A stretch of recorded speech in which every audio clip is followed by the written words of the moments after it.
Hello, good morning. Welcome from the weekend. This is the KOKOLIRIKO live show on West Nile TV, channel 477 on StarTimes, and across all our social media platforms. I want to take this opportunity to welcome you on board from wherever you're watching us from to this discussion where we are going to be letting you know what exactly transpired over the weekend. But I must say it was a busy weekend, and I want to take this opportunity in a special way to welcome each and everybody from the weekend where we had a number of activities that also really excited the region. And the biggest, of course, was getting connected to the national grid. We also did see so many other activities happening where in sports the country was also really made proud by also really winning some gold medal in there, and all that will be coming on the show as well. But I want to take this opportunity in a special way as we start off your day with the discussions, also really as we start off your week as well, because it being a Monday, so many things could have transpired over the weekend that is across the entire nation and the world in there. But all in all, we are saying welcome back.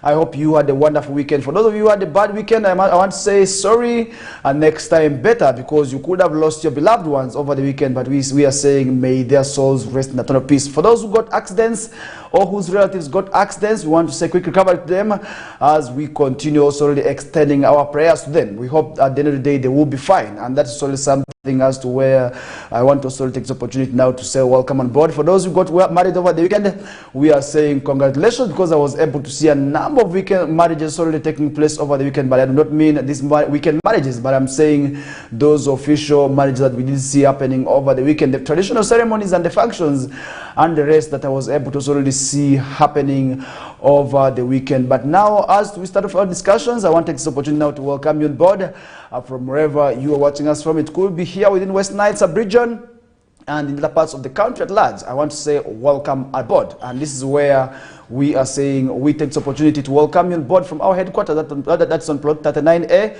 Weatherhead Park Lane in Arua City, adjacent just to Anyafio Road. And that's something where we see and find West Nile TV. In case you have any business and you feel you want to discuss with us, you can take advantage of visiting our head office, or else use the numbers that are running on your screens to solely call. And that there, I want to say you will be getting the help that you want, and that could also be information as to how you need to also make sure that West Nile TV comes to you. We are saying all that is quite possible. All you need to do is utilize our different social media platforms, or else use the number that is running and also on the scrolls on your screen, and that will also be able to also answer you, and you will be in position to also get the necessary help that you need. And as we now get off outside with the discussions, remember over the weekend we were privileged to be joined as a region by the head of state, that is His Excellency Yoweri Kaguta Museveni.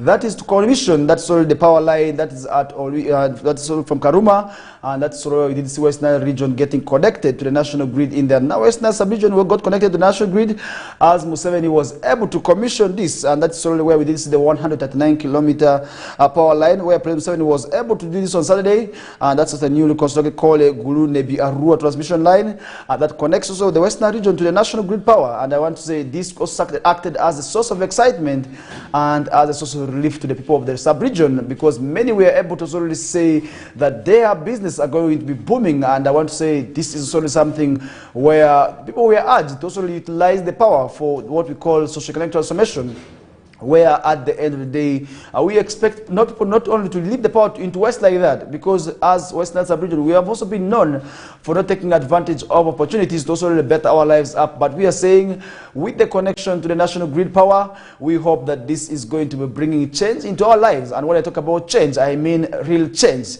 in terms of bettering our lives, where we are hoping also that at the end of the day we need to make sure to move out of the poverty line that we have been known for, and maybe also become a rich nation in there. And that is quite possible by us only taking advantage of each and every opportunity that comes with the power in there. And that is something which at the end of the day I feel we need to also already see to ourselves that we finally utilize the power which we have been also commissioned and also already got connected to. And that is something also where we are saying people must take advantage of the power line that we also got connected to. And now during the commissioning of the power, where Museveni also already highlighted some historical facts regarding the progress of Uganda's electricity sector, and the story behind the journey of connecting West Nile sub-region to the nation. And I believe this has been long overdue, where most of the leaders have been answering to these questions raised by the voters.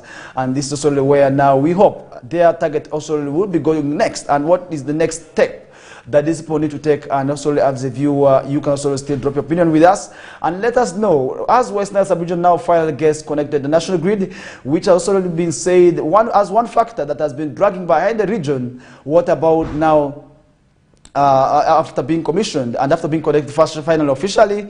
What do we see next as a priority for the sub-region? You can still feel free to drop your comment with us and also share with us your opinions and your thoughts.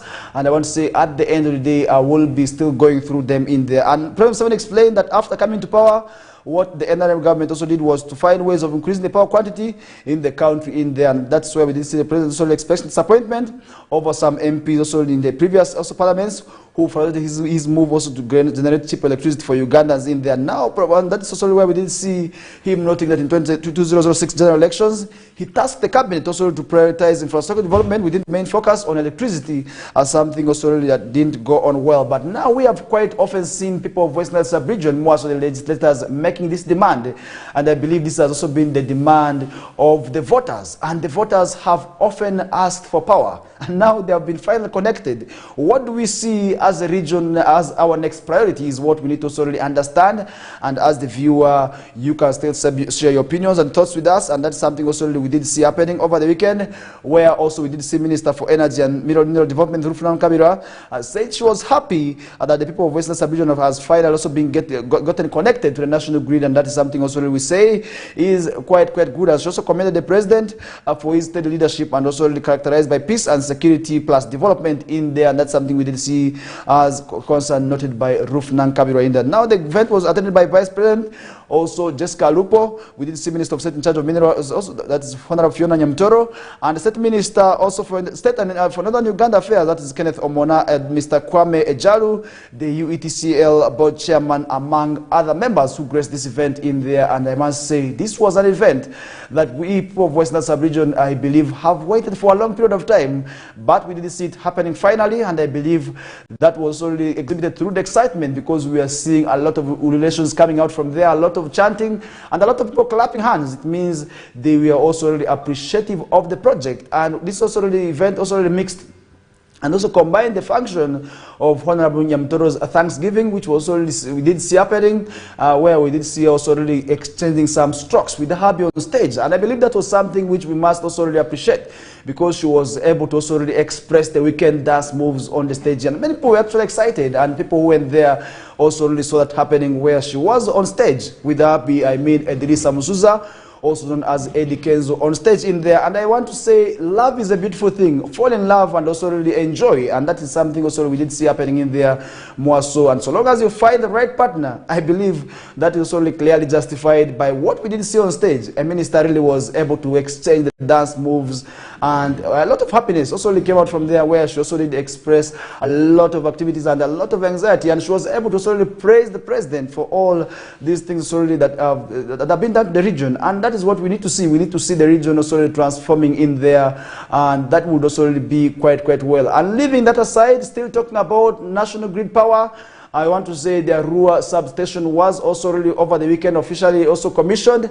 That was in a function graced by the Vice President of Uganda, that is Her Excellency Jessica Alupo, also a major retired in there. And that's something we did see happening, which also really caused a lot of excitement, that now we not expect power blackouts, and we not necessarily expect maybe persistent power goings. And that's also something which has often dragged the region behind. And now with the connection, we hope now it is going to be supporting industrialization, because the previous power, we have been told, has not been able to solely support what we call to run in industries. But now we are getting connected to national grid power, where we hope also to also have more industries, because for us to have more industries as a region, we hope that is going to spur development. And that has also been one of the also really wishes for the business community. And the business community over the weekend, I was also able to interact with the chairperson business community, that is Chamber of Commerce and Industries, that is Deborah Ronald, who was also able to express that also with the connection, they hope as the business members and also members of the Chamber of Commerce,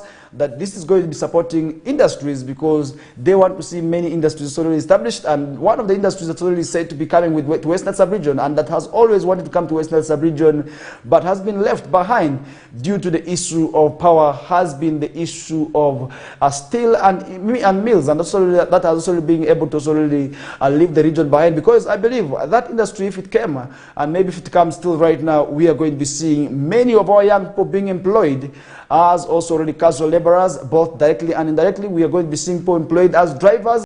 We are going to be seeing professionals already being employed under this sector in there, and I want to say that will be quite well, but that is only something where we are leaving that discussions to power aside. And as we head into the next half of the first hour, I want to say we are still saying we are proud of you, want to welcome you on board. That is the KOKOLIRIKO live show, and it being a Monday, this is only where we are going to be seeing a lot of activities happening in the country and in the region as well, because many of the times we do not also talk about the better things that continue to happen in the region, and these are things only which we leave behind, and that is something which I feel we need to also really get to know of, because if we do not talk about it, then definitely that would be also really very, very bad for us, and that is where we are saying we must take advantage of everything. And when I talk about this power, I want to say people must utilize it. We want to see now the price of power reducing, and that would also make it quite possible for people to avoid over dependence on what wood fuel. And when we talk about wood fuel, I mean people have been using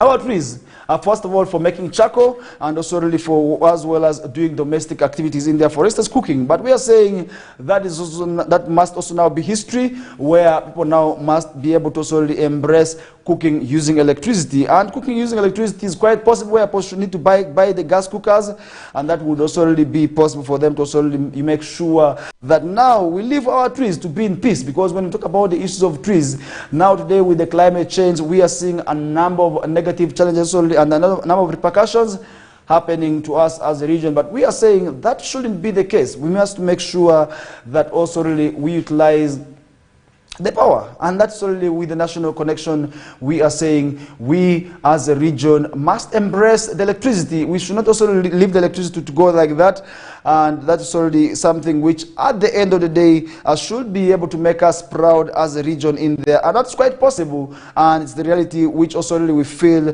we need to also really talk about in there. And leaving that aside, yesterday the Deputy Speaker of Parliament, that is Right Honorable Thomas Tayebwa, also really survived death in a plane crash also in there. And that's something we did see happening, where a helicopter carrying the Ugandan Deputy Speaker of Parliament, Right Honorable Thomas Tayebwa, also suffered an accident. That's on Saturday night in the Western District of Mbarara, but there were no sort of casualties according to police also report in there. And that is something also we must also thank God for, that he was able to also really survive in there. And Mr. Rusoke Kituma, Uganda's police spokesman, told Kisinua over the phone that the near miss involving a private Bell jet, that is a range 206 helicopter, reportedly belonging to also a local air bar line aviation, occurred. That's at Nyakishara, also the airfield, where Tayebwa and his entourage also we are on their way back to Kampala, that the country's capital in there. And that is something we did see, and local media also reports that Sunday evening was the helicopter caught fire and burnt also in there, as these people, we are for what was also returning back from the weekend,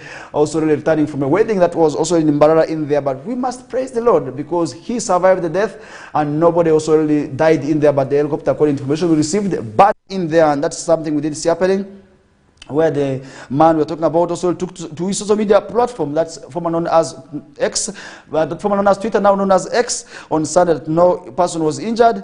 And dear all my colleagues and all are kept safe, and that's something where we did see him also coming out to post on his also the X platform in there to confirm that no person died into this incident in there. But this is one thing also we did happening, and something also that must make us proud as a region and as a country as large, because for us to lose our leaders like that, it also drags us back, because we are still seeing them also running the house, and I want to say they are still doing a tremendous job, and that is where also we do not want to lose them in there. And last helicopter accident happened in Uganda, that was also in January this year, when a Ugandan military helicopter used for operations against the Allied Democratic Forces, commonly known as the ADF, in the Eastern Democratic part of Congo, also crashed and also killed some people in there. And I want to say one of those was actually from West Nile sub-region, and one of the helicopter captains also really was a son of the soil from Yube district, whom we also lost in this incident accidentally, and also really where we also lost many people also incidentally in the same incident in there. But we are saying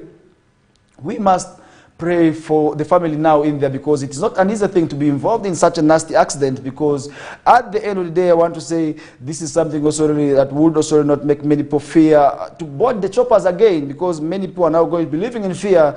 But we are saying living in fear is never well, and that is something also really which I feel I need to keep you reminded of. And somebody could be interested in wanting to know what was inside the chopper crash in there. But I want to say also I've provided finer details of the crash also of a chopper carrying Deputy Speaker Thomas Tayebwa. And Tayebwa on Saturday attended President Museveni's commissioning of the newly constructed Kole to Guru and Nebi Arua 134 kV power line connecting that's Western Sub-region to the national grid. And remember, he was here, but now the Deputy Speaker also later rushed to Busenyi, where they attended the Thanksgiving ceremony, giveaway ceremony. That's the Kuingira of Edith also really Aino Mugisha and Albert Babagabe in there. And Aino Mugisha is the daughter of the National Water and Sewage Corporation Managing Director, Engineer Silva Mugisha, also in there, and Dr. also Mugisha, Silva, and Aneta Katsime Mugisha is the woman MP4 that is already Bushenyi in there. And while attending the function, ending also a little late, Tayeba's convoy rushed to what we call Nyakishara Airfield,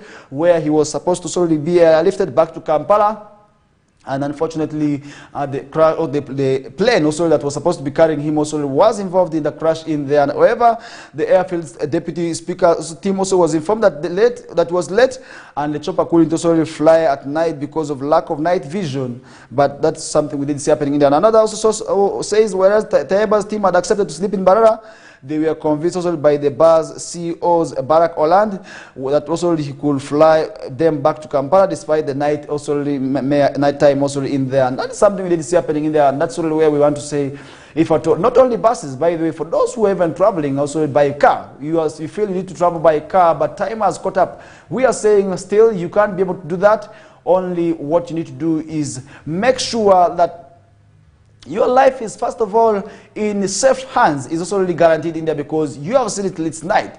But people are still insisting that you can be able to drive. I do understand that also due to our busy schedules, you want to rush to Kampala so that the weekend that also maybe get close to you with that side. And so solely by Monday, you can't be able to solely rush into office in there. But we are saying that shouldn't also really be something also really we must avoid. And now the pilot decided to crash land, and also really the chopper, and it was also Tayeba's security team engaged also in the rescue principle, and other passengers also in there. That's something we need to happen, where the source also says all people aboard the chopper are currently fine, and minor injuries were also registered in there. And as we wait for communication from the Bar Aviation about the incident, our source also says that the fire stemmed also from technical glitch on the chopper also really, which later crash landed at the airfield and burnt into ashes in there. And that is something also really which we must make sure that we also really avoid happening in there. And that is something also really which I feel at the end of the day is going to be making our life very, very much risky in there, because we want to make sure that our lives are not risky,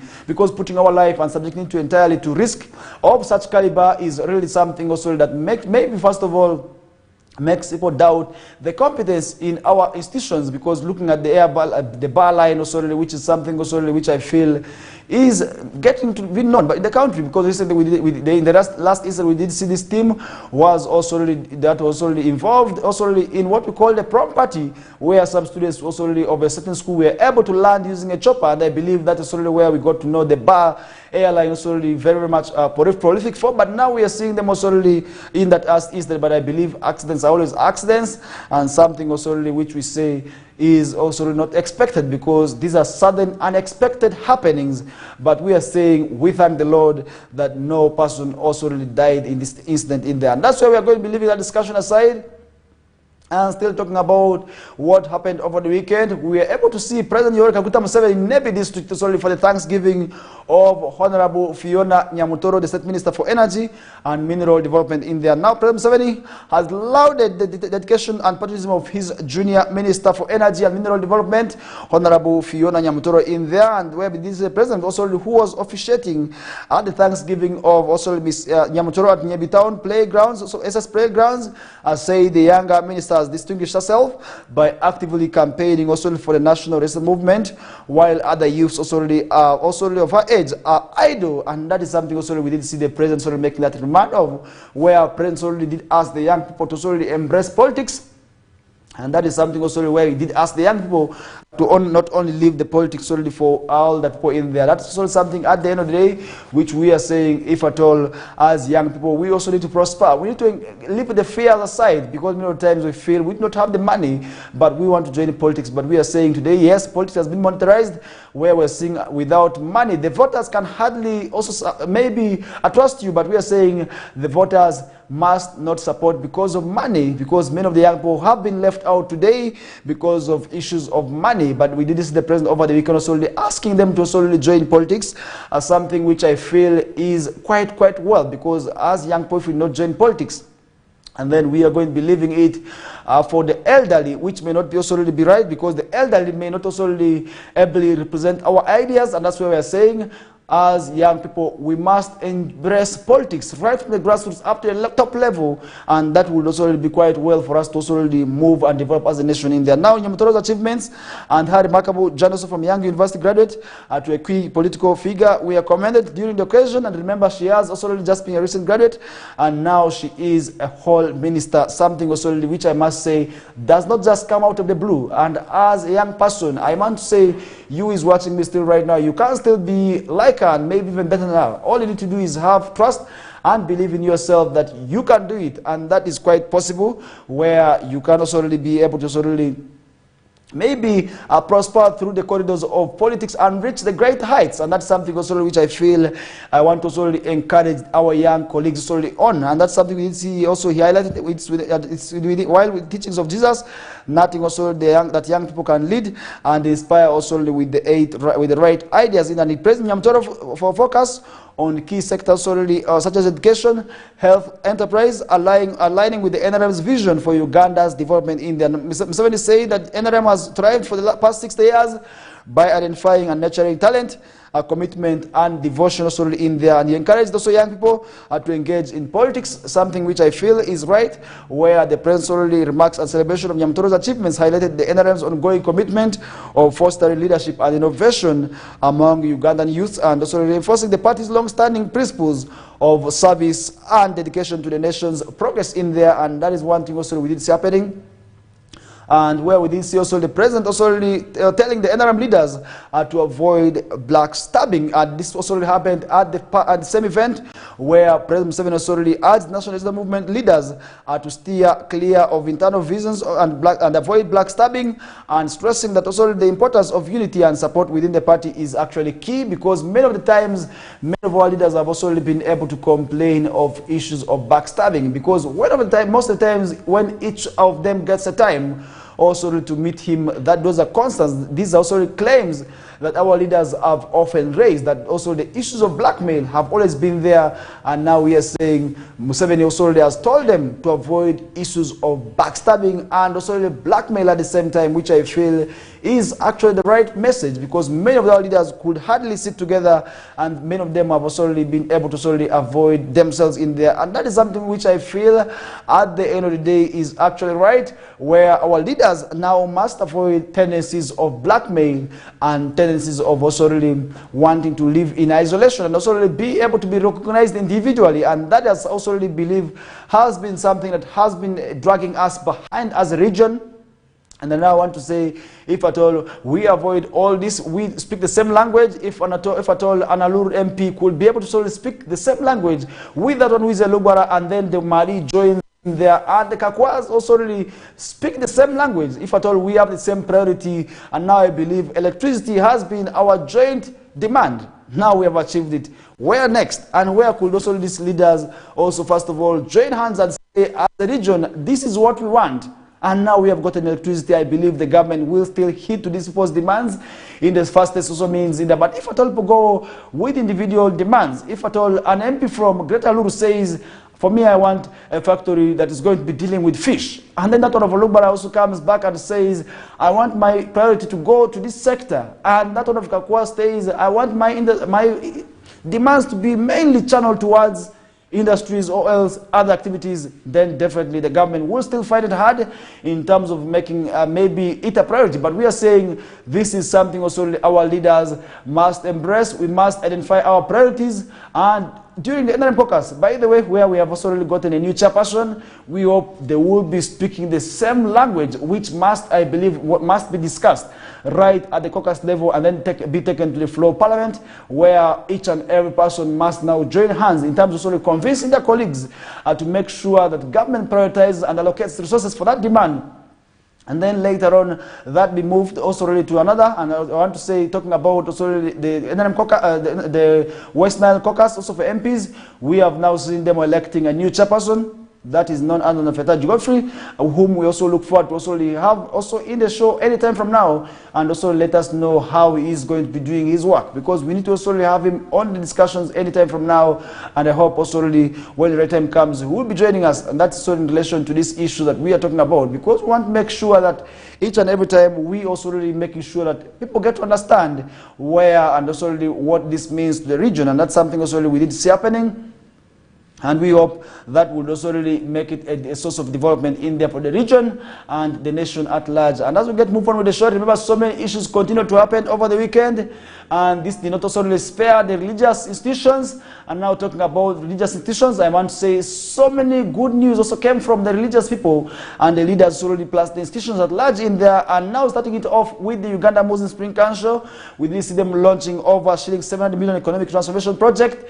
And I want to say this is quite well. We do not also really expect the money to be disappearing like that. Now we are seeing Uganda Muslim Spring Council has launched a social and economic transformation project worth 700 million Ugandan shillings to uplift the status of the Muslim community across the entire country. In there, now speaking to the media in Kampala on Friday, Uganda Muslim Spring Council National Chairman Muhammad Lubega Kasambira said that also really that the project is part of the 10-year strategic plan aimed at also improving socio-economic transformation, that is through uplifting the status of the Ugandan Muslim in there. And that is something also we did see happening, as the project also aims to provide startup capital to Muslims in the 10 regions, already allowing them to borrow without interest rates. And that is actually something which also really many people have actually been demanding of what we call Islamic banking in the country. And today we are having also about 2 to 3 institutions already undertaking this, and now Uganda Muslim Spring Council to come out also with the same initiative.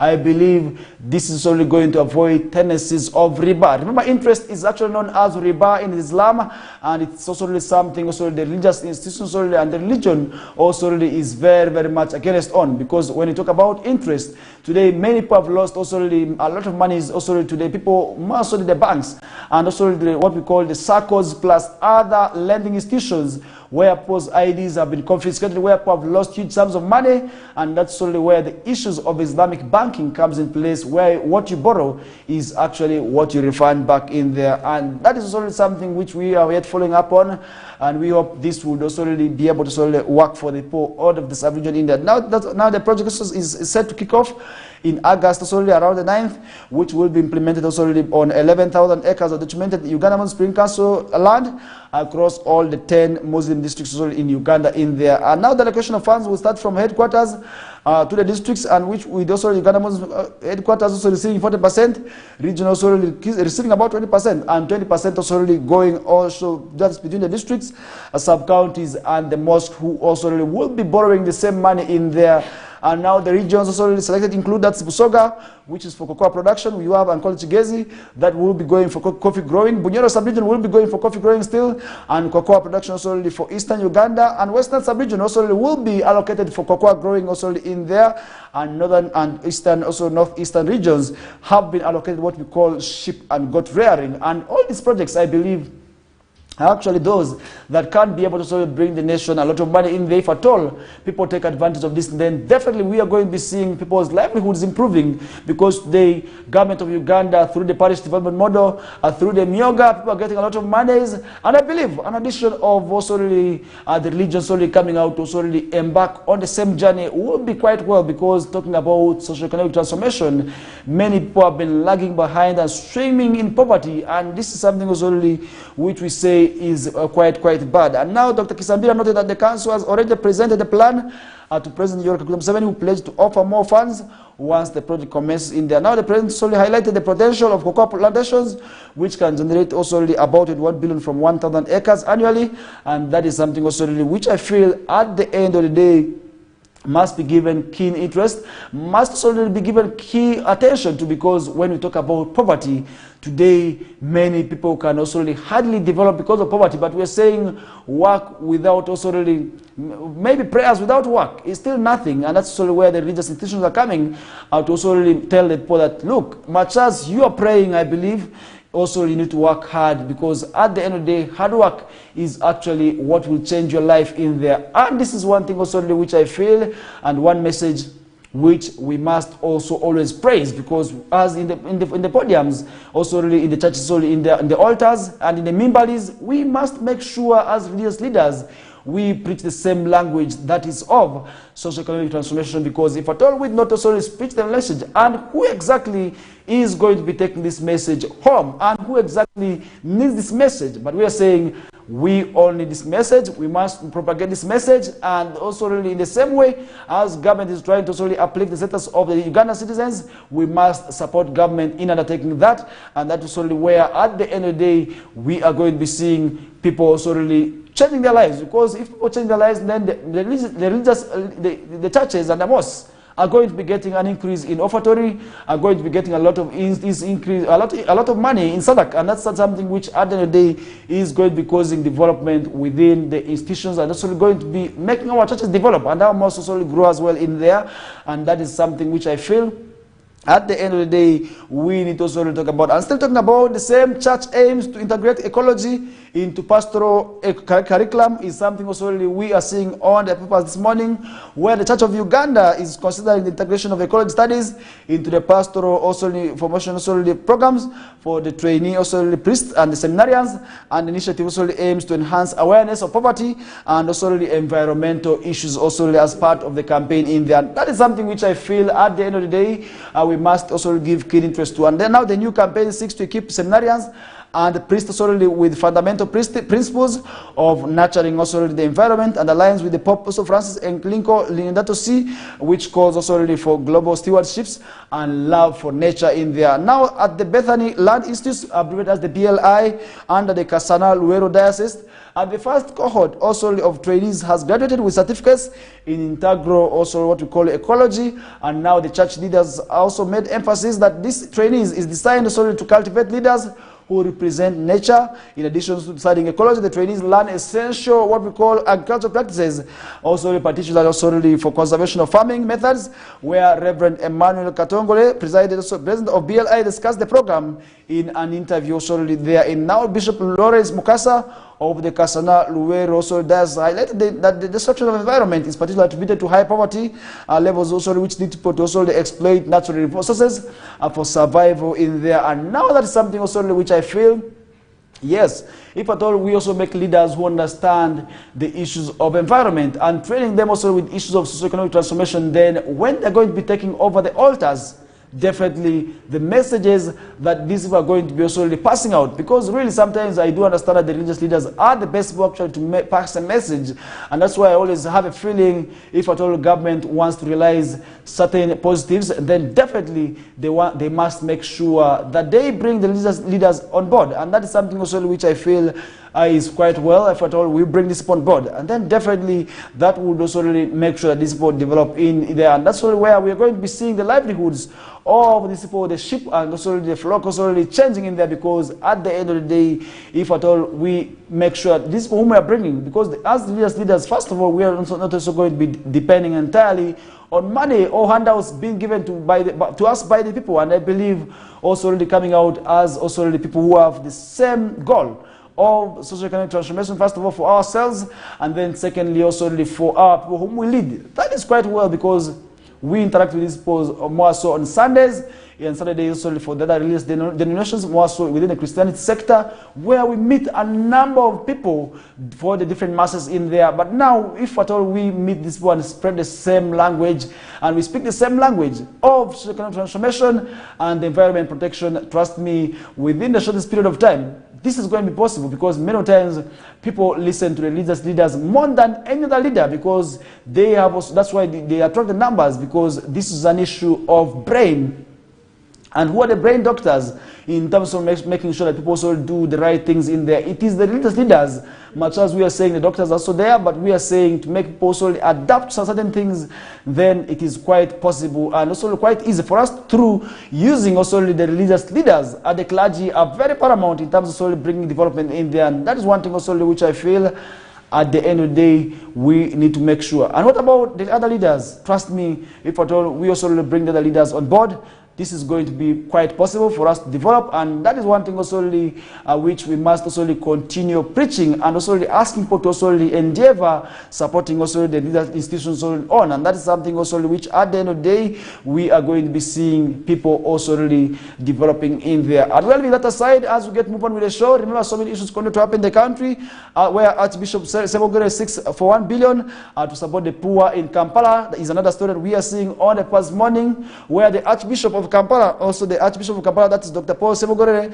has tasked the steering committee, that is for the fund, also not as the Samasumba Annual Appeal Fund, which is already abbreviated as the SAF, with mobilizing Catholics and well-wish also to raise at least 1 billion to support projects, and also aiming also to improve that's the livelihood of vulnerable communities within his archdiocese in there. Now the SAF is an annual initiative that collects and contributes also the money for the laity, as that's the Archbishop, in financing various projects designed to restore hope, that is for the vulnerable communities in Kampala. And during the official launch of the 24th SAF, that's at Uganda Matters and Namgongo Shrine, Wakiso District, that's only where Sebogore noted that also there is approximately 2 million Catholics in Kampala Archdiocese who need also the money in there, and that is one thing also where we are going to be seeing also. We want to encourage the Christians and also the other well-wishers to also make sure that they donate money, because this is what we call investment for heaven, because as Muslims we believe what also you do now is actually what will also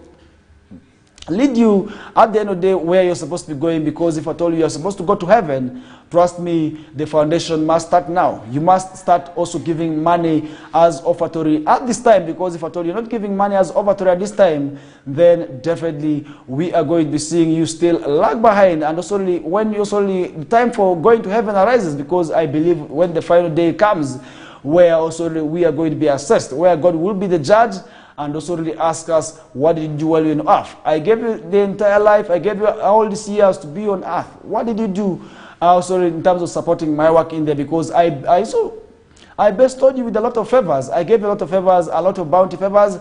First of all, where you had the main aim, where you had the support, also to extend to the other poor, and also the other categories who might did not also intentionally give support to, but you are here, I also gave you the same. I gave a lot of priorities. What did you do with the sort of time you and earth? That is where it will be too late for you. But we're saying for what we call spiritual nourishment, you must start also really working hard right now, where you must also really, first of all, attend what God is telling you, and also you must also listen to God's messages and then put that in practice, and that will also really be very, very good, because if at all you are seeing the poor, give the poor money, feed them, give them clothing, and also make sure they not also really feel neglected also of the world, because today we have seen many people actually running mad. We have seen a lot of people dying just because of stress, because really somebody out there could have helped them, but others choose not to do so because of the hard economy. But really we are saying we must make sure that we support one another, because if at all we not support one another, and then definitely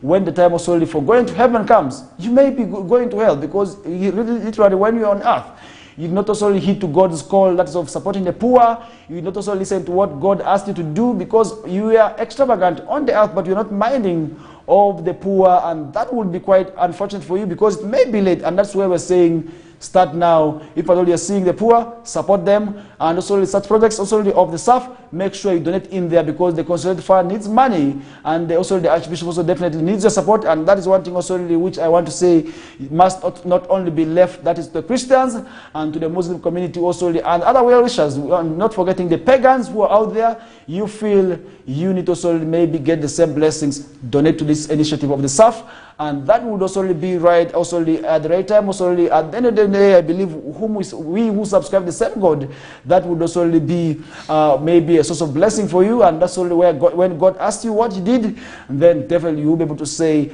I did this, I donated money for the SAF project, and that would also maybe allow you cross the gates also of going into heaven in there. Now, during the launch of the SAF over the weekend, over shillings 200 million was collected in cash, and the pledges were made towards the same initiative in that. Now the SAF was initiated, and remember it was a project that was initiated in 2007 by the late Archbishop, that is Cyprian Chizito, but the project was stalled also following his death, and was received last year, during which also the faithful collected about 500 million, with 300 million also allocated for renovating the church in Nkozi parish that had suffered also poor damage from heavy downpour in there. And we are saying all this is actually quite possible, and we are going to be leaving all the entire discussions in relation to that aside, as we are to also really summarize our first hour with. And remember, this is still the KOKOLIRIKO live show on West Nile TV that comes your ways every Mondays to Fridays. And today we also really just 5 days into the month of August, which is also really running so much in a steady fast speed in there. But then the question we should be asking ourselves is,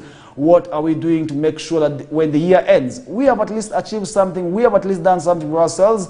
And that is quite possible. We are receiving the rains for those who are living in and maybe unoccupied chunks of land. We could also utilize that for doing agriculture, maybe for commercial use in there, and that is quite possible, and we must engage into that. And we are going to be leaving that discussion aside as we get summarized the first hour with. And remember, in the second hour, we are going to be joined by Oracle Benson Pastore, as who will be also letting us know what transpired over the weekend. Remember, so many activities happened, and he will be still telling us what exactly transpired over the weekend in there. And with that, we are taking a short commercial break, and when we bounce back, we shall be coming back to let you know what exactly happened, what you knew and what you didn't know. All that will be coming into the second hour. For now, it's a short commercial breather that will be ushering us into our second hour. Stay tuned.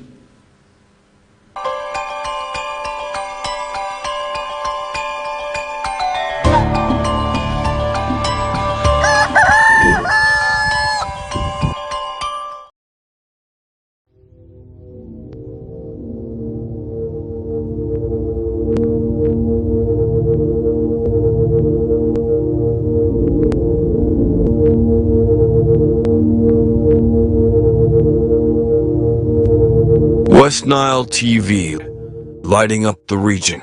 The Miss Uganda 2024 Grand Finale is here!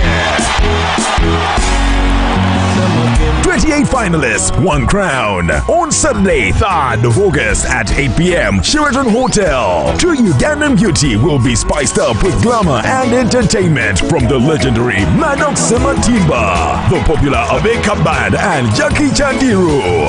The show will broadcast live exclusively on Makula Chika on Star Times at 8 p.m. Come, let's celebrate Ugandan beauty. Sponsored by VNA, Alemzed, Comform, Nanjing Hotel, Kira Motors, Sheraton, Uganda Airlines, and lead sponsors Dress Textiles and You Home. Miss Uganda 2024, True Ugandan Beauty. The Miss Uganda 2024 Grand Finale is here!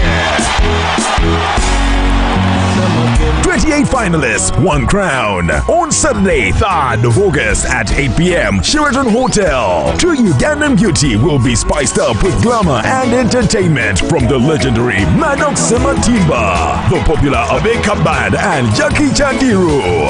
The show will broadcast live exclusively on Makula Chika on Star Times at 8 p.m. Come, let's celebrate Ugandan beauty. Sponsored by VNA, Alemzed, Comform, Nanjing Hotel, Kira Motors, Sheraton, Uganda Airlines, and lead sponsors Dress Textiles and You Home. Miss Uganda 2024, True Ugandan Beauty.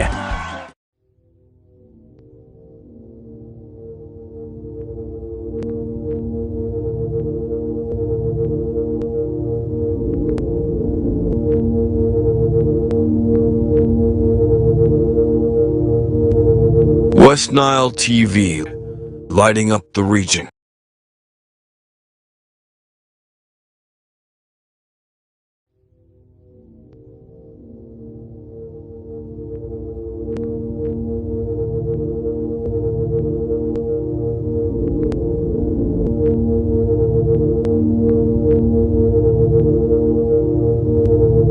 West Nile TV, lighting up the region. The Miss Uganda 2024 Grand Finale is here! 28 finalists, one crown. On Saturday, 3rd of August at 8 p.m. Sheraton Hotel. Two Ugandan beauty will be spiced up with glamour and entertainment from the legendary Maddox Sematimba, the popular Abeka Band, and Jackie Chandiru. The show will broadcast live exclusively on Makula Chika on Star Times at 8 p.m. Come, let's celebrate Ugandan beauty. Sponsored by VNA, Alemzed, Comform, Nanjing Hotel, Kira Motors, Sheraton, Uganda Airlines, and lead sponsors Dress Textiles and U Home. Miss Uganda 2024, True Ugandan Beauty.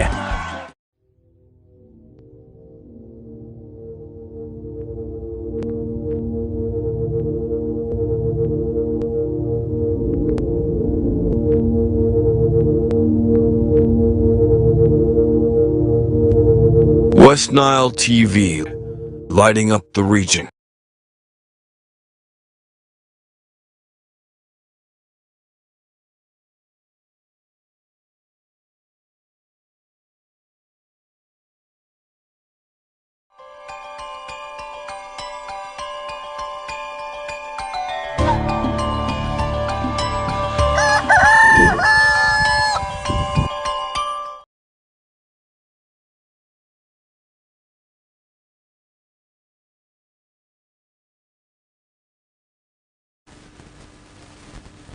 All right, welcome back from a short commercial break. We are 5 minutes already into our second hour, which is 8 o'clock, and this is where also really we shall be delving into some of your comments and check through of what exactly you have also shared in there. And I will be going to that later on, but now we have been joined by Oracle Benson Pastore. I want to welcome you back from the weekend, Benson. I hope you had a wonderful weekend. Yeah, of course I had a wonderful weekend, and also you. And good morning to the viewers who are catching us from the different parts of the world. Like you have said, my name is Oracle Benson Pastore. West Nile Television is doing well, and of course over the weekend we had so many things that transpired, not only in the world of sports, much as we had so many things that happened in the world of sports, but also in other sectors, things are moving on well, more especially West Nile sub-region being connected to national grid. So many things, of course. You are most welcome. Yes, Benson, by the way, let me ask you what story made it for you, because for me what made me happy was being commissioned and finally be connected to the national grid, because I waited for power to go, but I didn't also realize it. But I want to say this is what made my week. And what made your week? Because what made your weekend? Because as we begin off our new week like this, there could be something that could have inspired you over the weekend. What was that? Yeah, exactly the same thing. West Nile being connected to national grid was actually one thing which made my weekend, and it was actually finalized yesterday, where of course a railway substation also being commissioned by Her Excellency, that's Lupo Jessica. So many things transpired. I think that was the biggest story that's on my side. And also in the world of sports, of course, our own Joshua Cheptegei winning gold medal, but that one will come in that sector of sports. Like you said, the biggest story to me was all about the whole of West Nile region being connected to national grid, but also some of the districts still remains in darkness, more especially Teregu. You talk about Mariokolo, not forgetting about the district. Matthias, West Nile being connected, but I should say only some districts, 75% being connected, but still others will still continue to experience the darkness. Okay, talking about electricity connectivity, there's a government program, what we call the Scala project, that is being rolled, where over 10,000 households within West Nile sub-region are to be connected, and that's sort of where we look forward to sort of make sure those who are actually within the poles who can get connected to also that electricity at a cheaper price, where you're just required to pay, I think, about 54,000. And you have the documents already be presented to the, maybe the responsible authorities, and that is something also which at the end of the day that you will be also getting connected to the national grid power in there. And that is one thing also we need to make sure that we take advantage of. Benson, what is this maybe a source of excitement? Should it make people happy, or should it make people sad? Because many people also sometimes, we have people within the site who may not need the power. Yeah, for people who are going to benefit out of it, yeah, they can be happy. But we also have to know that there are some people who are not going to benefit out of it unless they go for services like health services in hospitals. But you look at a person who is deep from the village. If the pole doesn't reach to your area, how are you going to benefit out of it? Yeah, I understand that people continue to say that now our region has been lighted up. But how are you going to benefit out of it? And how many people are going to benefit out of it?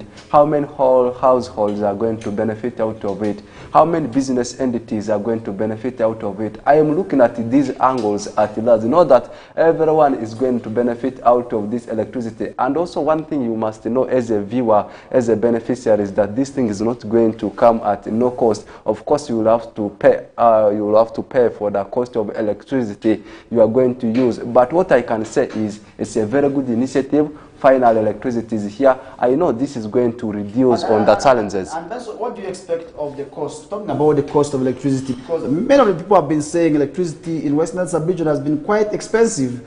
And I believe that has been so because we have been depending on generators from KOKOLIRIKO to also really power the people in there. But now we are going to be seeing a reduction in electricity. Should we hope so? Yeah, I hope so. Maybe in terms of the unit I hope so. In terms of the prices of acquired the units, obviously it is going to reduce. It's going to be at a lesser cost compared to the previous ones, or as to compare to the current ones.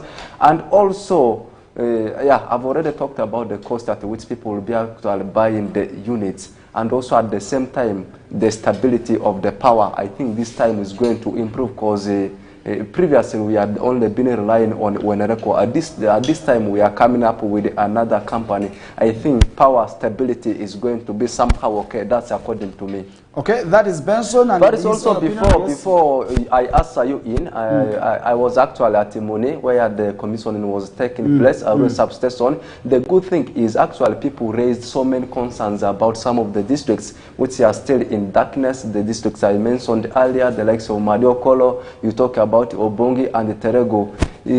She actually said these districts, of course, theirs is also in the pipeline about to come out. They have not forgotten about them. Of course, the electricity will also reach in their area. They have not forgotten about them. Very soon, you also expect power to reach those ends of Madiokolo, Teregu district, and also Obongi. That's what she said. Okay, that is it. We are expecting and following up on that. And talking about Terego district, Benson, I want to inform you that the poles have already reached there.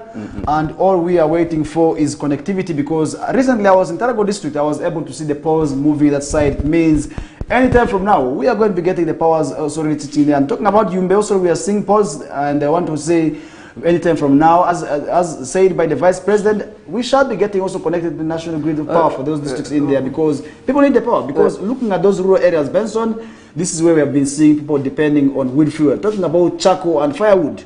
Exactly. Now with electricity, I want to say people must also utilize that also really as an alternative. More so the middle class within these areas, because not every person in the rural area is actually rural. We have people who have also been to cities and who have the mindset of also really using electricity still within these rural areas. Don't you think so? It's true. First, trust me, the remote areas, sorry to use this term, I am talking actually about rural areas. Are you aware that some of the people who are deep from the villages, who are in remote areas, they are even aware of what has been taking place over the weekend, commissioning of the transmission line? They don't have any idea, they don't have any knowledge about what has been transpired, because they know that it will take a very long period of time for the power to reach in their area. Yeah, you have said that yeah, some of these people, of course, they will start impressing the usage or the utilization of the power. How? It's not all about acquiring the power or buying the units. You know, like using the power for cooking, there are other things you need, like you need to buy gas jar. Gas jar, it comes at a cost. That means we now need to, the stakeholders, of course, will now need to start impressing, not impressing, rather sensitizing the masses from the remote areas on how best they can actually use the electricity. And first, trust me, in the near future, this is going to generate problems. How? Of course, is what a viewer will want to know, how this is going to generate problems. Like, the urban people, they will be the ones, in most cases, they will be the ones to benefit out of the power. Like I said earlier on, people who are in remote areas, of course, will not benefit a lot unless you sensitize them a lot how they are going to benefit out of the electricity, not necessarily like poles reaching to their area. It may take long, but how are they going to benefit out of this power? The stakeholders, of course, will have to sensitize them a lot, like benefiting in the health center, not health center, rather health sector. Yes. Yeah, But based on talking about the health sector, whether you like it or not, be it directly or indirectly, all of us need health service. And also with the issues of unstable power, many people have actually died because the generators could be unstable.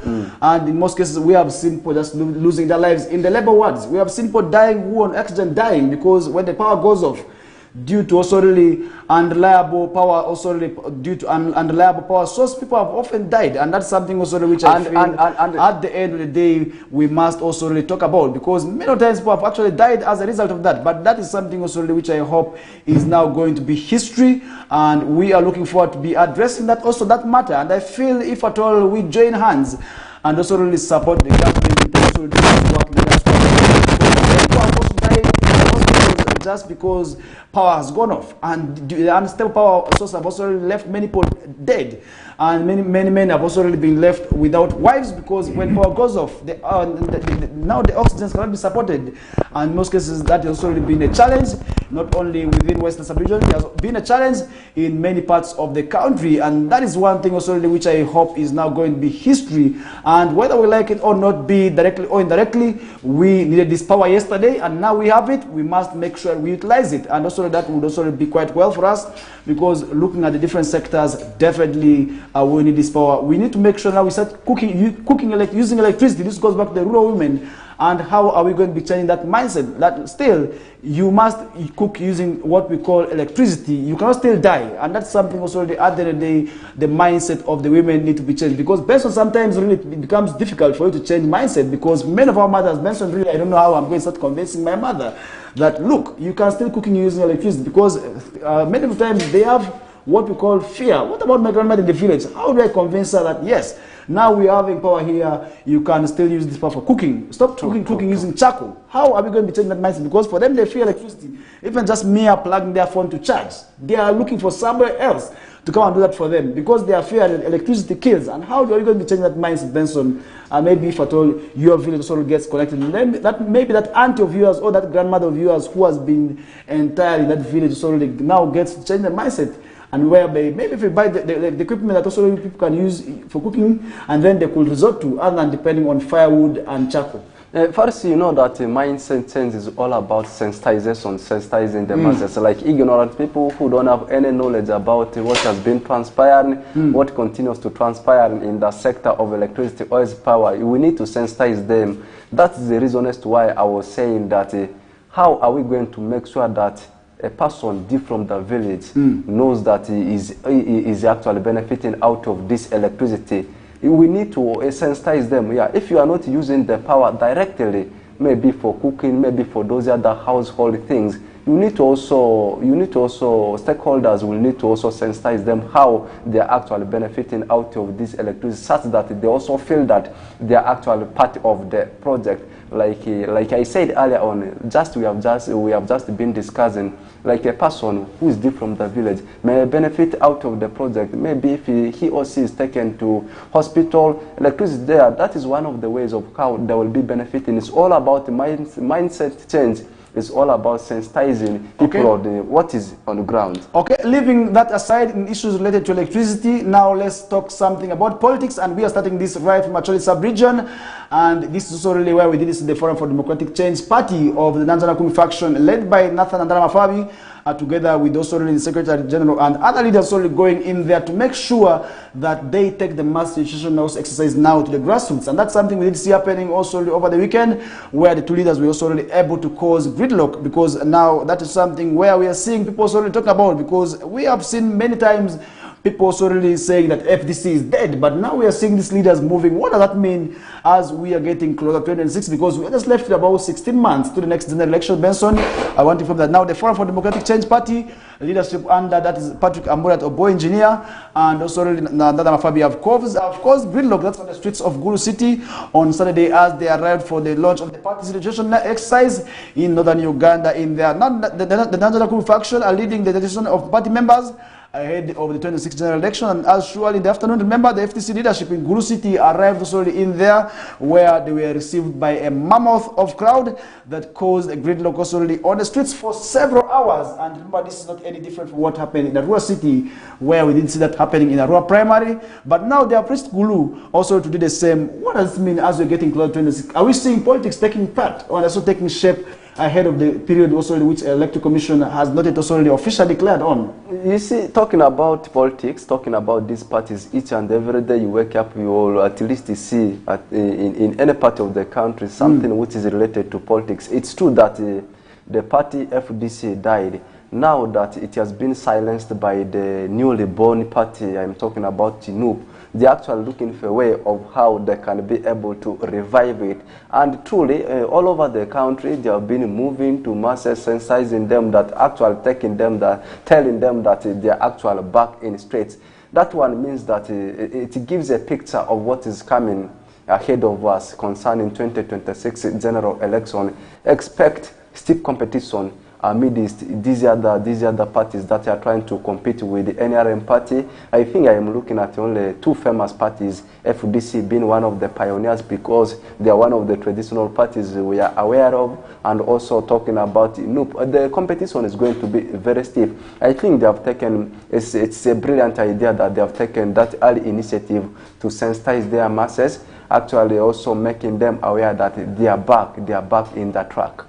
So, Benson, you feel the party died now, the party is just trying to revive? Is that what you're trying to say? Yeah, exactly. But what about the numbers that these people were able to attract? Because in Arua City, it was a mammoth.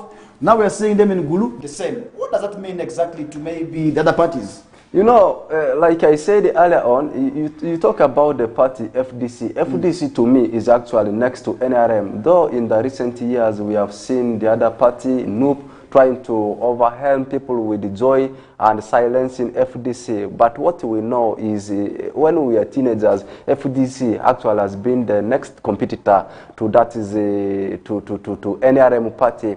Now that they are coming back after going down, it shows something unique. That means right now I am looking at a competition between NUP and the FDC, because NRM for NRM party, it has already constructed its pillars.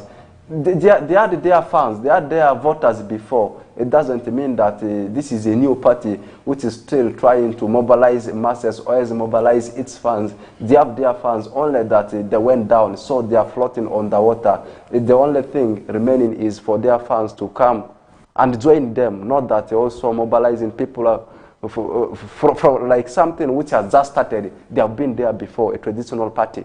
Okay, this happened at Kaunda Grounds in Gulu City, where we did see Engineer Patrick Amuriat Oboy together with the Secretary General, that's Nathan and Fabi, attracting the numbers. And I believe this is the way to go, because to launch the e-registration, what we call the online mass registration exercise, where people can register online, that is also quite simple, because they are now going to be identifying the exact numbers of people solely who subscribe to the ideology of the Blue Party, that's the Forum for Democratic Change and the National faction. Because when you talk about FDC base, I want to say there are two factions, the Katonga and the National Kumbi. Also, when you talk about the Katonga faction, that is where we do see Kano Kiza Besje, retired also in there, also being together with also other leaders, including Semujungande Ibrahim, Honorable for Chira Municipality, not forgetting also Lord Mayor Resu Kwagu, who subscribed to the Katonga faction in there. Now the other group also really is still the Katonga group in there. But this is something also, Benson, we want to say is moving. Are we seeing the party picking the grassroots support? That is for Patrick Amuriat Oboy, because in the past elections, many people were also saying that they did not have trust in the leadership of Engineer Patrick Amuriat Oboy,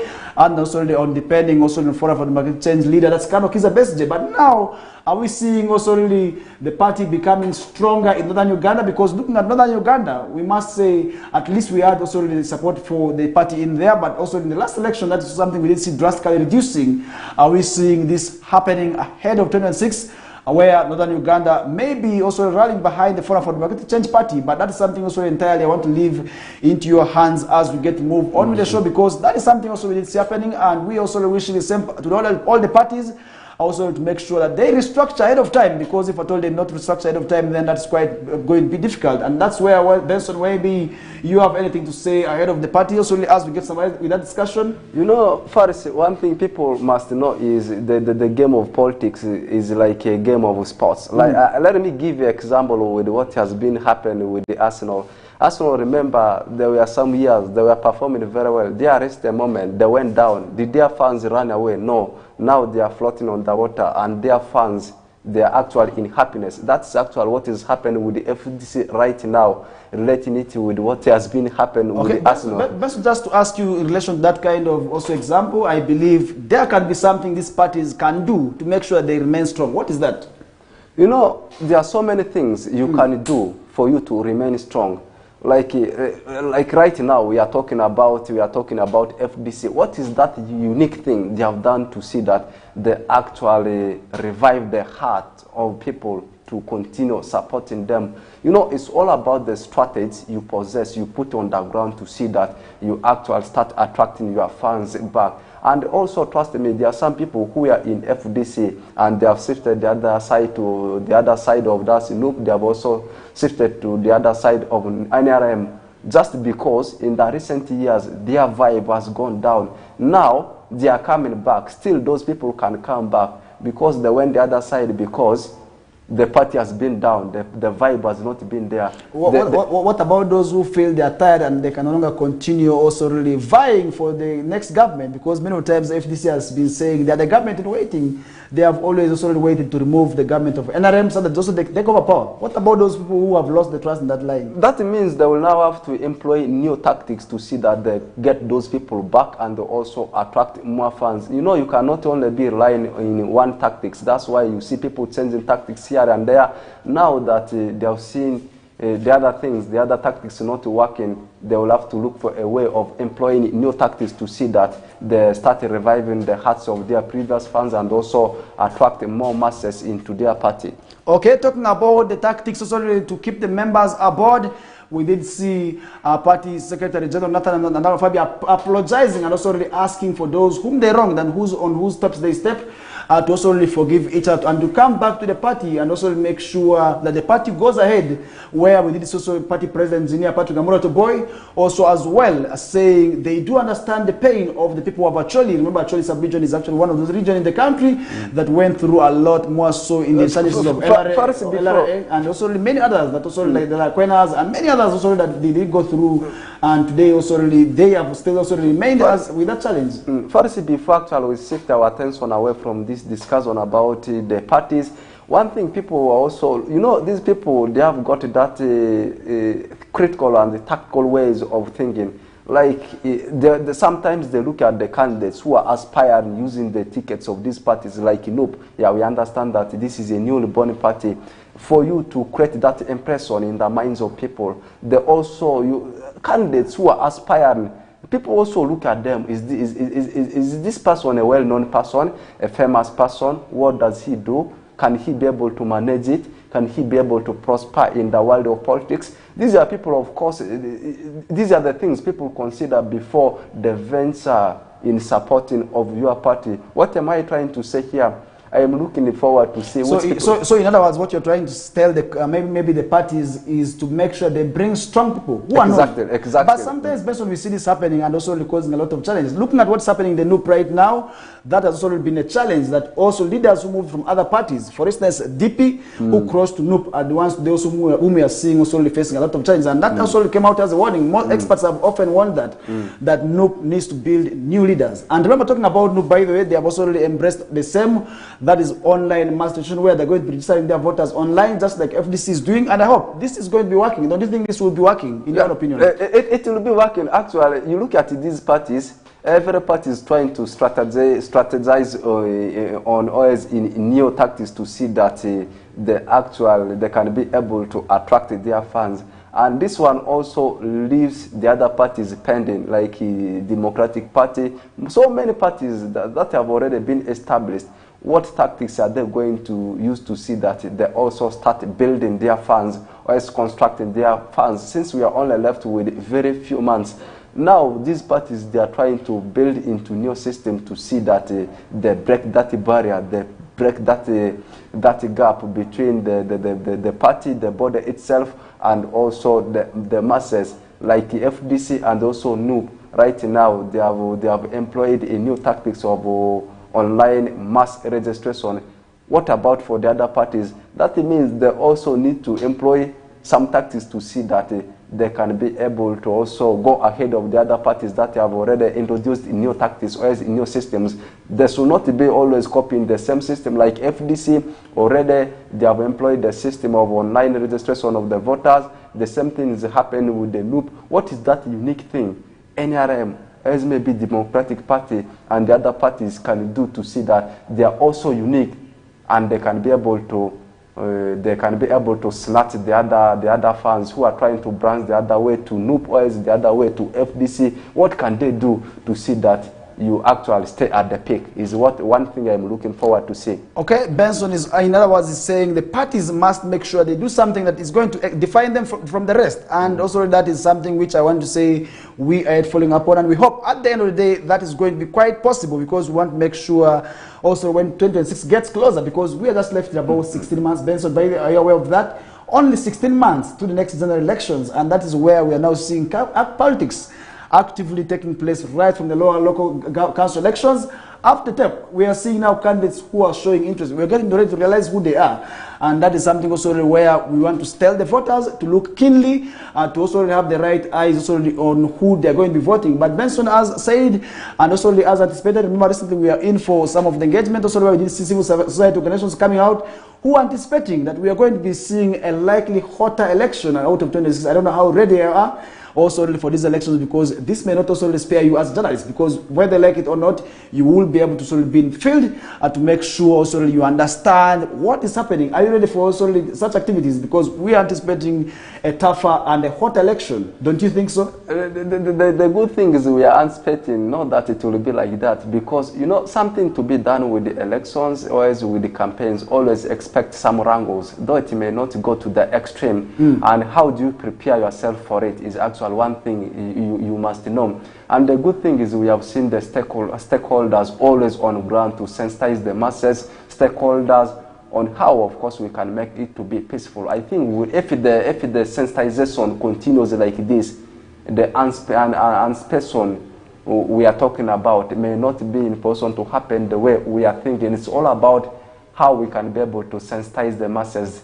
Stakeholders can be able to sensitize them. And also one thing, not only sensitizing the voters, also stakeholders, of course, will have to also sensitize amidst themselves to see that we actually calm the situation in case it will be going the other opposite way when it comes to 2026 general election. Okay, Benson, our time is up. We are going to be running for yet another short commercial break that will be bringing us back with more topics, and I hope you as the viewer is also really following up on the discussion. In case you are following up, feel free to drop your comments in there. I can see some already coming through, and we are going to be reading that in the next hour. And remember, the next hour, that's only where we are going to be letting you know of what's happening in the world of sports, right from the city level, where I want to say the Central Division ball games are ongoing for primary schools, and we also did CMDD happening over the weekend as well, and this is still part of co-curricular activity, and I will be also delving that discussion later on. But for now, let's have this important quick breather, and that will be ushering us back into our last half of the second hour and of the show as well. We take a break.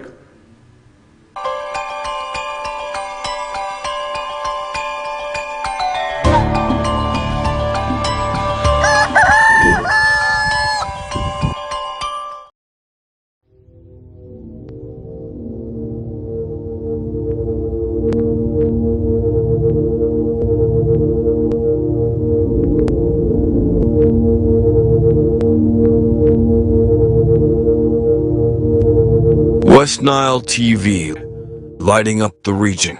The Miss Uganda 2024 Grand Finale is here! 28 finalists, one crown. On Saturday, 3rd of August at 8 p.m. Sheraton Hotel. True Ugandan beauty will be spiced up with glamour and entertainment from the legendary Maddox Sematimba, the popular Abe Kabad, and Jackie Chandiru.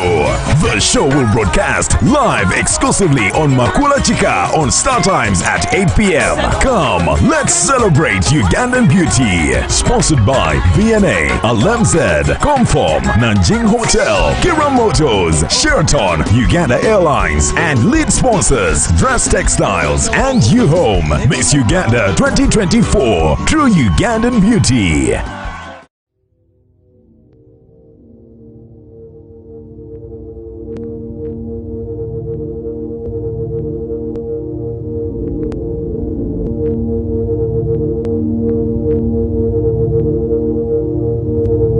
West Nile TV, lighting up the region.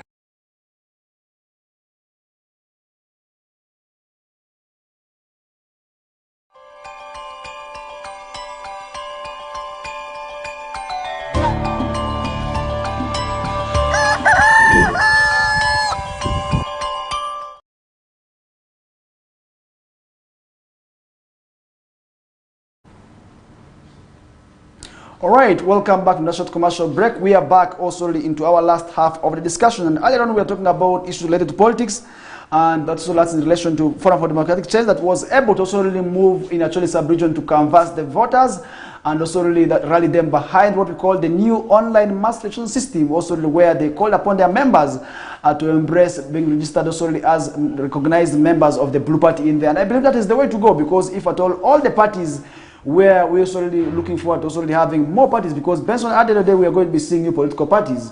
Because what about those disagreeing? Because looking at the NUP, we're having a faction which is disagreeing, and the FDC, we're also seeing still a leadership that is disagreeing. Are we going to be seeing them form a new political party? That is something also we are following up on, and when the right time comes, we shall be also breaking to you that news in terms of what party they are formed. And that is something also which I feel I need to let you know of. But we are leaving that aside. And as we begin off with our second hour now with former MP beaten by security details of a non-traditional leader, is another story that we are seeing also being reported on the past morning, where former MP that of Bunya East, that is Mr. James Chawalawe Majegere, has been reported being beaten by guards of an unarmed traditional leader in there. According to Chalawe, was beaten last night by UPDF soldiers driving a Toyota cabin, registration number that's UAT462X at around 10:40 p.m. Also, that's in the incident that happened around the valley of Seta Operations, already opposite Victory Church, alongside Ginger Kampala Highway in there. But Benson, what does this mean? Because for somebody to come out and beat an MP, because this is a whole recognized member of parliament, and also a former member of parliament, because the title honorable does not die. Even if you lose it, definitely you will still be continued to be called honorable. Even if you leave the parliament in there, but still you hold that position of honorable. Yeah, it's true, and in that title doesn't come automatic, and that title, of course, it needs respect. And of course, we must be in a position to know the reasons as to why some of these things happen. Like a honorable being beaten, a former MP. Like something might have been, something, a hidden agenda might have been behind this fight. But it is something which sounds so awkward, sorry to use that term. Of course, these people, even if the person has left power, he also still have to accord that respect, that title. I think that there must have been something, a hidden agenda behind this scene, or else behind this saga. What I can only say, my piece of advice is, we have to respect these people. And we have seen these tendencies whereby people respect these honorables whenever they're on power. Once they leave power like this, people start to insult them, people look at them like something else. So we must start impressing according respect to them. And Pharisee, I would, unless you have something still to say about that issue, I would like to drive our attention, shift our attention, and also the attention of the viewers away from that saga. It's all about the infrastructure developments which still continues to take place in the education institutions. Over the weekend, I was in one of the schools within Arua City. I am actually talking about St. Peter's Seed Aliba Senior Secondary School, where of course we saw our bishop, Right Reverend, that's Andako Collins, Bishop for Made and the West Nile Diocese, also commissioning the project. As I speak right now, the project is already 95%. That means we are only remaining with the 5% for the whole project to come to completion. And I'm not only talking about St. Peter's City Senior Secondary School, Aliba. Actually, these projects, they are taking place all over the country, and that is actually a city school. Previously, it was a community-based school. Now, if you take a look at the buildings that is taking place right now in the school, quite massive. And one project is also taking place that side of Marta district, particularly in Olovo, and also they are constructing a school there, also the same system which is taking place at Alibasidi Senior Secondary School and also in Yumbe. So infrastructural, our schools are developing. I think that's something we have to by the way, I invest want to say this is quite a good move by the government to support the institution also that are being established in there, because talking about Alibasidi Secondary School, I want to say this is one of the community schools that is going to beef up education, because I happened to have moved to that facility and I was able to see how these structures were taking place and taking shape. I want to say in that whole area, there has not been a good secondary school that's going to be like this one here, because many of them, the schools that have been there have not also been very far away. Learning has also been a challenge, more so for the rural communities who have been there. But now this school is going to be for both boarding and day, where I want to say it's quite good, because this is a government school that started as a community school where land was actually donated for it by the church. And this is also where we see it starting from the church. And also today now we are seeing structures being put up after community members donated land, and that's also the church. Now church has also allocated part of the land to establish this school, and I believe that is actually something good to go about, because government needs to support this infrastructure development, because many times people take their children to schools also which people want to say, because nobody wants to take a child to a school that also is going to endanger their lives. Because talking about infrastructure, over the weekend also as well, Benson, on a side note, we did see also a teacher who died because he was able to be hit by the roof. Also wood from a roof, also on one of the classroom blocks, where he died in there. But these are things which we feel we need to let you know of, because if at all we don't talk about them, then definitely it will be quite unfortunate and quite difficult as well. And that's why we thank and praise the government of NRM under the able leadership of His Excellency Dr. Museveni for also making sure that they steer education development. And what awaits is that people must also now realize the value of education. How are they going to be realizing the value of education? Issues of unemployment must be addressed by this government, because this is still a great concern amongst many people today who feel once they go to school and they come out and they are not going to be getting their unemployment. And that is how today we are seeing a number of our children not embracing school, because the issue of paper chairs is really something which I feel mindset needs to be changed on, because many times people have that mentality that their papers are there but no jobs. How can we make sure we change that mindset? And I believe the government of Uganda now needs to do something about that. And we're leaving that aside, Benson, remember the government of Uganda today has embarked on a move to restore and conserve the wetlands. And yesterday, also over the weekend as well, we did see tear gas and bullets rocking as NEMA team also went to evict farmers. That's from a Masaka wetland, which didn't go on well. And now we did see chaos erupting. That's in Chititi wetland. That's in Chamakuma sub-county, Masaka district, as officials from the National Environment Management Authority and police evicted farmers, and wetland encroached also from the area in there. Now the eviction saw hundreds of hectares of plantations raised down in there, where the operations are aimed at reclaiming the wetland resulted also in a violent clashes with the tear gas and live bullets also really being taking place in there. Because based on really the issues of people being evicted from wetland, I believe, in my own opinion, has not been taken rightly, because the president came out and said those who are settled on the wetlands are going to be evicted without no compensation, and the only compensation for them is they are going to be evicted without heavy fines in there. What do you make about that statement? Because today many people hardly find it difficult to live also from the areas where they have been born, because some of these people have been born into those wetlands and they have been there. And today we're now seeing evictions already taking place of that. And that's where we need tear gas rocking, because the members of the community in Masaka were also not able to also accept that. Yeah, Farisi, it's something which needs lengthy discussion. Why am I saying this one? There are so many factors we have to consider as Faris says, in these people away from where they are settled right now. First of all, some of these areas, they have been very bare like that. People have not been settled in those areas. What am I trying to bring out here? Right now, the population is becoming dense. And people, of course, they are producing in numbers. Like some of these areas, not only wetlands, and also some of the areas that have been hunting grounds, hunting bushes. Now people are using them for settling, because the population is growing. More so, our brothers from the neighboring countries, refugees, they are also pouring in numbers. Where do you expect these people to settle? Yeah, we understand the fact that their resources, their natural resources, which of course must be maintained. One of it is the wetlands. Of course, there are some things they have to consider before chasing these people away from where they are settled right now. And more so to the masses who are settled in these areas, there are some things, of course, they will also have to consider, knowing that this wetland, of course, this area, has got its own advantages for us. We should not be in position to destroy them, because without wetlands, of course, it will have that damage in that it will cause hostile climate. Some of the hostile climatic conditions, climatic changes we are experiencing because of the destructions we are causing. In other words, what you're saying, these evictions are right. Do you support the evictions and the way they are being implemented?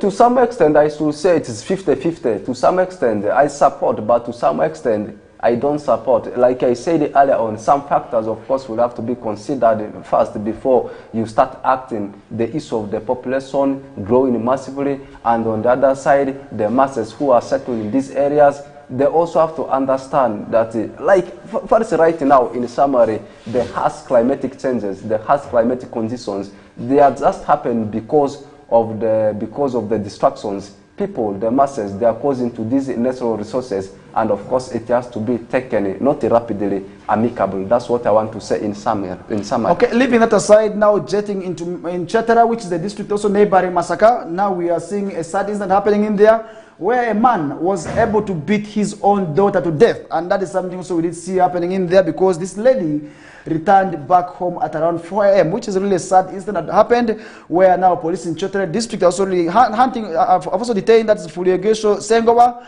for allegedly also already beating his 16-year-old daughter Kevin Nakawala to death. And Nakawala also already was a senior student, that's at St. Mary's Science in Kakuto, who went also already out but only returned at around 10 a.m. in the morning. That's 4 a.m. in the morning, Benson, which is really something we did see happening, which also really angered the parent and also really had to beat the parent up to death. Is this right? Because what does it show about our girl child, whom we are talking about? There are issues of early marriages, early pregnancies, but somebody beats now the daughter to death. What are we looking out here? First of all, we the parents, not only the parents, I should say everyone, you should not take law into your hand, like to the extent of killing someone you are own just because of a mere thing. You know, people understand in different ways, and there are some people who underrate laws, and once you underrate it and you take it into your hands, and something nasty of that kind, something nasty of this kind happens, that is when you will know that you don't need to take law into your hands. Now, this is something which has been so rampant. I think the only piece of advice I can give to the, let me say this time to the parents outside there is, if something of that kind happens, like your son or your daughters already returned home, there are so many options, of course, you can use to sort such kind of issues. But sometimes, Benson, these girls don't listen, because many of times, sometimes I move to places also that attract numbers of public spaces, maybe in public spaces. You realize, Benson, some of these girls are still young, even below the age of 18. This is really happening within the city center here. But really, how do we also see this? Because this lady did not inform the father, but according to reports, she claimed that she had gone to burn a CD. Really, what are those people? Because sometimes, Benson, really I feel there's something that's not adding up here, because there could be somebody who is taking advantage of this young girl out there by also lying to them. But I feel that is really not right, because at the end of the day, we are seeing many girls already facing challenges. Others are getting pregnant, others are getting diseases, others are getting also already married at tender ages. And that is something also which has also maybe could have angered this man, because this lady returned at around 4 a.m. and this angered the man, and this man had to beat this lady fatally now. And after realizing that this lady was unconscious, tried rushing also this daughter to also the health center, where also she was referred to another hospital. That's now Masaka General Hospital, where she was later pronounced dead. And this man, after hearing of the news, by the way, Benson collapsed, meaning that he did not also had the intentions of also killing the daughter in there, because he could not have fainted if at all he did not love this girl. And maybe just it was anger that made this man to beat this lady the way that he did so. But I'm saying we must control our angers, much as we must also punish the girls, because usually we say spare the rod and spoil the child. Because if at all you're not going to be using a stick, definitely it is going to be also really very late for this girl to also really change. And that's why we're saying we as parents, we must make sure we have dialogue with our children, because many times our children are engaging in dubious activities because they do not understand, Benson, how we are as parents. And that is how at the end of the day, if at all they find a young boy in the area there who can give them 5,000, 10,000 for small things, they feel that is it, and they feel that also that support is enough. And that is where at the end of the day we must make sure issues of family meetings with our children is quite good. We must make sure that our children understand, because this was a senior to child, really 16 years old is still young, and I feel at the end of the day, Benson, something needs to be done. So because that is how at the end of the day we are going to be also really avoiding our children falling into trap of these unscrupulous persons within the society. And I feel, Benson, by the way, we must also really join the hands of eradicating this vice as community members. If you're seeing somebody is within your neighborhood and sleeping with this young child, make sure report to police. First, one thing people must understand is we handle our children depending on their ages. Like the way how you handle a child of 5 years can't be the same way how you handle a child of 15 years. I believe what caused the whole saga might have been because of a love-related issue, maybe a love-related affair. Like, this is just my piece of advice to the parents and also to the ladies. Like, now to the parents, like how you treat a girl child of 17, 18 or 20, like, let me say openly, if a girl has already started experiencing love, the way you handle her should be different from how you handle a lady who is 9 years of age or 10 years of age. It's just all about understanding the lady understanding you as a parent, not to the extent of taking the law into your hands, beating the child up to the extent that he or she dies. This one also happens with the boy child. So, to the extent of beating the daughter and she dies, something not good. We should be able to respect the law. And also, in summary, I want to say, we should handle our children depending on age categories. That's what I want to say. Okay, that is where we need to understand what our children are all about, because once a girl clocks 16 years, this is where they're already into what we call love experience. Also where they start also really meeting boys of different caliber. What we need to do is we need to tell them, look, you will still do all these things at campus. I remember while growing up, one of the advice that our parents used to give us, that you will do all these things at campus, you get tired of all these things. All you need to do right now is concentrate on your books. And that, I believe, that is the same message parents also really must continue also really implanting on their children. Most of the girl child who is vulnerable, because basically today I want to say the girl child is actually more vulnerable to the boy child, and much as boy child also has often been neglected, but we're saying the girl child is actually more vulnerable, because the girl child needs money for pads, the girl child needs money for oils, the girl child needs money for clothing, the girl child needs money for other activities, for the hair, for the rest. And also sometimes the parents may not be in position to provide all this for the girl child. And at the end of the day, that also subjects them to unscrupulous and also unwanted relationships with the boy child, also who are within the areas which I feel at the end of the day must not be given priority to, because boys also already are there. Much as we're saying the boy child is already there, but the girl child also really must make sure that they realize also the benefits of education. And that's really where the parents must make sure that their children understand what education is all about. And that also goes back to both the parents and also the girl child and boy child out there, is that they need to learn a lesson. What lesson is the child learning from here? Your parents still have responsibility over you, much as you feel you have grown up. You must make sure you come home early. Night movements is never good, because you're moving out also maybe at night and come back late in the night. Where are you from? These are questions only you need to answer. And that is how today many girls have actually gotten married in Arua here. They just tell you, go back to where you're from. And that is how somebody just goes back and find themselves married in there. Simply because you went for some small happiness, but now it's subject to marriage. And that is something also which the girl child needs to learn from. And the parents, what message can they learn from here? Avoid use of unnecessary force on to punishment in there, because much as we are saying do not spare the rod, but we are saying still utilize, do not apply maximum force as we are inflicting punishment in there, because at the end of the day, if at all you're going to be beating these children also really badly, then they may develop wounds, and they may also develop internal problems. Much as they did not die there, they may develop also really problems, complications. Today we have seen who have developed complications just because they were overbeaten by the parents, and today they are also suffering the challenges, and also it's the parents also really who realize the same also in there. And that is one thing also really which I feel we must continue talking about, and we must continue telling the parents all about, because you as a parent out there, you as a child, and you as no child may not understand what exactly what we are discussing here all about. It may also sound as a nasty thing to you. It may sound boring to you as well, but we are saying you as a child who is a girl child out there definitely know the kind of pain, how usually sometimes your girls, when they go out, they feel also really, and you as a parent, how you feel based on classmate is never negative. It's usually not right. Because if my sister, let's say my sister moves out, definitely I sometimes say, I start asking myself, where is she now? Where did she go out with? And who exactly is she with? All this based on really, I feel we must also talk to the people about, and we must make them sure, we must make sure they understand what exactly that means to them. And now, leaving that aside, Nabanja orders arrest of teachers who are charging fees. This is another story we are seeing on the post this morning.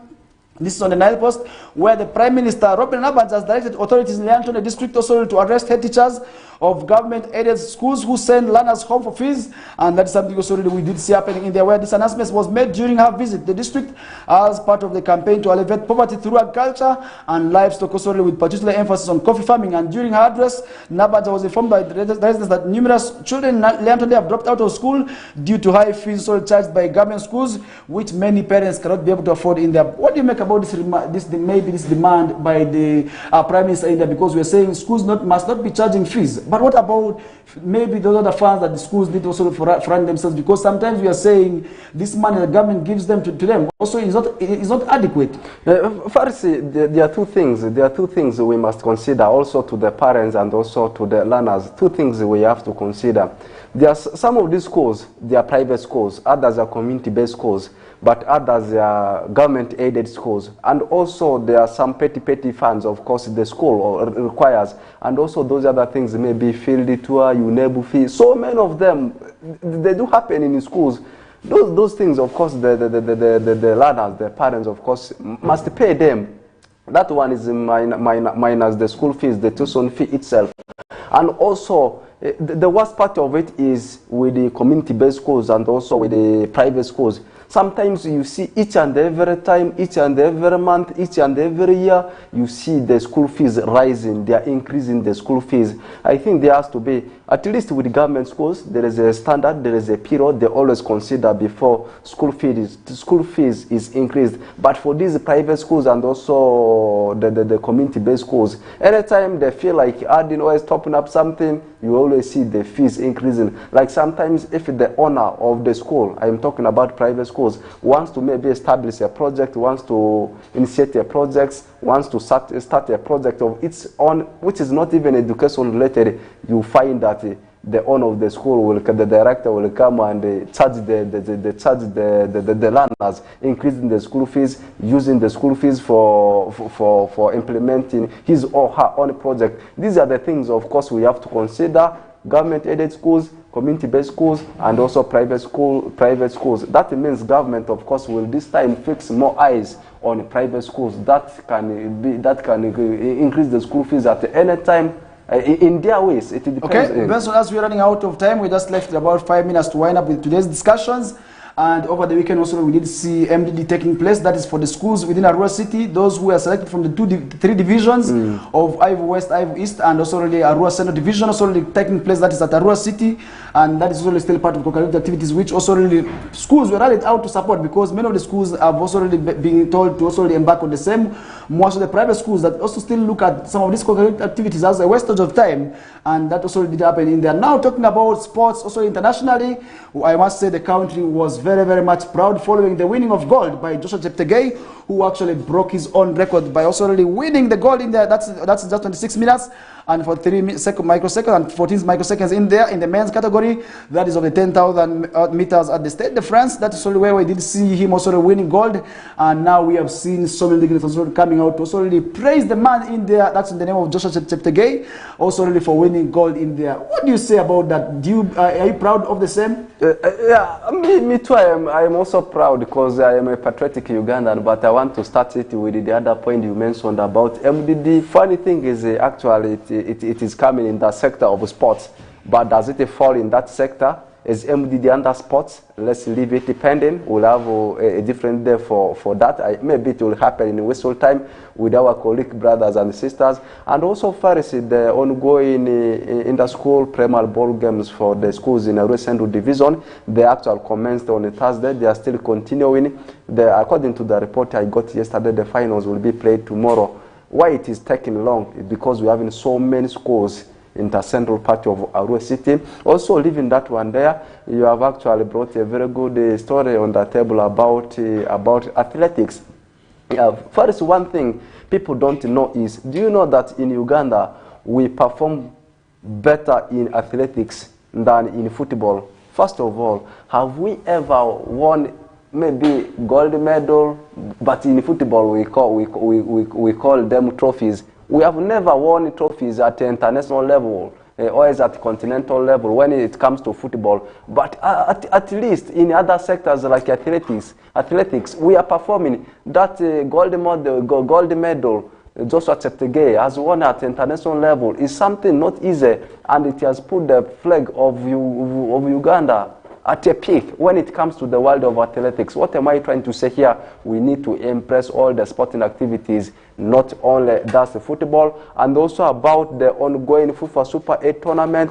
Games have also started. First round already been played. It ended yesterday night with a game between Uganda Cranes Select side with Sports Club Villa, where we saw Uganda Cranes Select side edging Sports Club Villa by 2-1. And there was also a game between Airtel Chitara and KCA. Airtel Chitara edging out KCA by 1-0. It was courtesy of Omedi's goal. And also, there were two games played on Saturday, and the NEC playing out a barren draw with the Vipers, and on the other side also Bull playing out a draw with the Maroons, and also the reverse fixers, they are coming on your way. And first, I want us to finalize everything with what is coming internationally before we talk about international stories. Much as we have already discussed part of the Olympics, there are so many activities taking place in Olympics.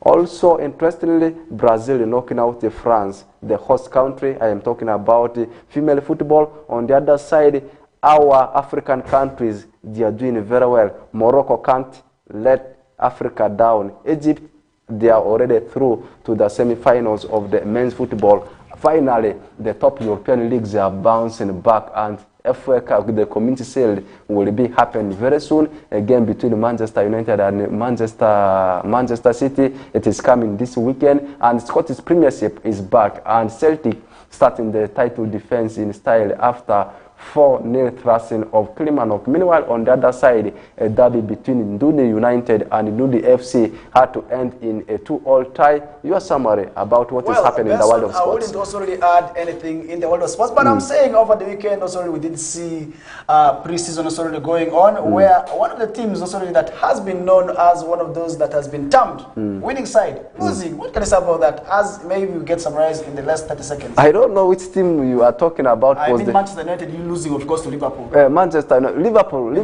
Yeah, Manchester United, Liverpool. Whenever there is a game between Manchester United and Liverpool takes the upper chance when it comes to facing Manchester United. And also Chelsea being humiliated by a certain Manchester City. Our time is up, Benson. We shall be leaving more details of that in the whistle time, and we come to the end of the discussion. Remember, for those who love sports, the whistle time will be coming through from 2 to 3 p.m. with Owen Ezaga and Linda Suzy. And with that, we come to the end of today's discussion. I hope you had a wonderful time with me, Farish Majida, together with Oracle Benson Pastore. And up next is now the news bulletin. Ilugati Ma Pablo Asani, Awane Abedika Drusidine.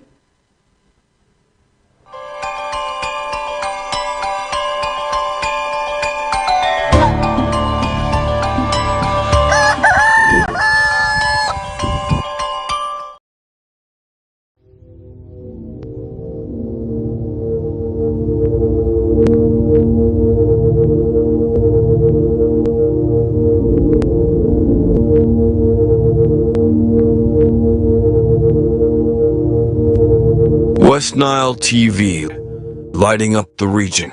The Miss Uganda 2024 Grand Finale is here! 28 finalists, 1 crown. On Sunday, 3rd of August at 8 p.m. Sheraton Hotel. 2 Ugandan beauty will be spiced up with glamour and entertainment from the legendary Maddox Sematimba, the popular Abe Kabad and Jackie Chandiru. The show will broadcast live exclusively on Makula Chika on Star Times at 8 p.m. Come, let's celebrate Ugandan beauty. Sponsored by VNA, Alemzed, Comform, Nanjing Hotel, Kira Motors, Sheraton, Uganda Airlines, and lead sponsors Dress Textiles and You Home. Miss Uganda 2024, True Ugandan Beauty.